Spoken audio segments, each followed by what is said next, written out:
बात सुनो, कौन हो तुम?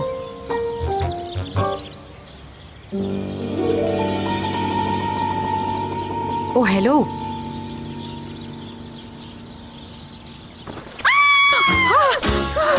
कौन है आप? जान ही निकाल के रखती तुमने तो मेरी। यहाँ पे क्या कर रही हो और हो कौन तुम? ओह अच्छा, तो ये आपका गार्डन है। सॉरी। ये मेरी फ्रेंड है असली, और ये मेरी मॉम है। माफ कीजिएगा, मुझे लगता है कि टॉवल भी आप ही का है। ऐसे ये ले। पता नहीं कब सो गई, कैसे सो गई, मुझे पता ही नहीं चला। हाँ, मैंने काफ़ी कोशिश की थी तुम्हें उठाने की, लेकिन तुम उठी ही नहीं। रात को पार्टी में मेरी तबीयत खराब हो गई थी, तो मेरी जगह इसको ड्राइव करना पड़ा, इसीलिए साथ ही हम वापस आ गए।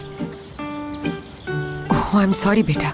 दरअसल दुरूग अपनी किसी भी गर्लफ्रेंड को आज तक घर नहीं लेकर आया ना, इसलिए मैं हैरान हो गई। नहीं, मैं इसकी गर्लफ्रेंड नहीं हूँ, हम दोनों सिर्फ दोस्त हैं। ओहो, तुम मम्मी के सामने ऐसे झूठ क्यों बोल रही हो? ये कुछ नहीं कहेंगी तुम्हें। अरे पीछे हटो, ये तुम क्या कर रहे हो? मुझे घर जाना है।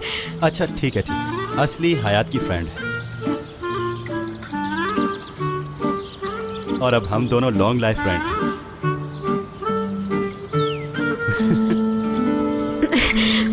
बहुत मजाक करते हो तुम।